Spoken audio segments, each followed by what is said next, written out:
Okay, so we've ordered parts for this car, this 2004 Mach 1 Mustang, waiting on parts to come in.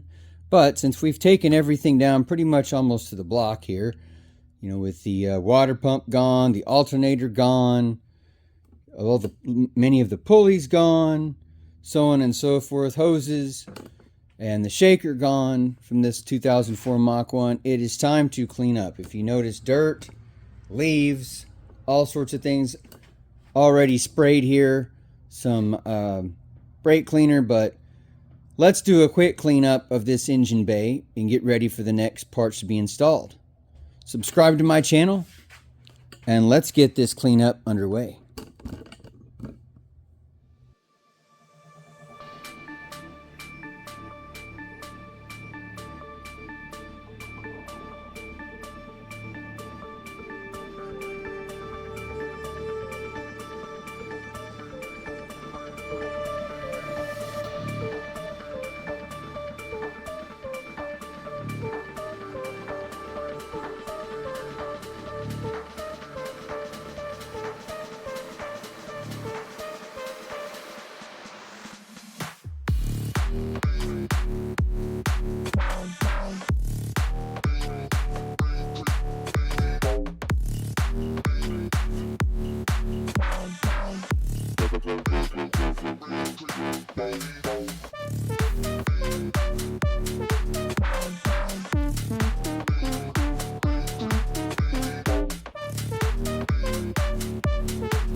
Thanks for watching the video on the detailing of this Mach 1. It's been a long time, had the car since, original, since 2004. So it needed a good, cleaning inside. Of course, it's better to take the whole engine completely out and the transmission completely out to actually get everything and actually repaint that. That'd be actually the best thing to do. But since it's a daily driver, something to enjoy, just wanted to clean it. So also wanted to clean the use that Armor All and other things to that nature to clean the wire looms and such to get those all freshened up, and touch up paint. Go back over any bolts and things like that I take apart. When I do that, put it back together. I always like to clean those bolts and nuts, clean them up, paint them, put them right back in so they look nice and fresh. Subscribe to my channel and keep watching, because you'll see how this sucker comes back together and gets going and running.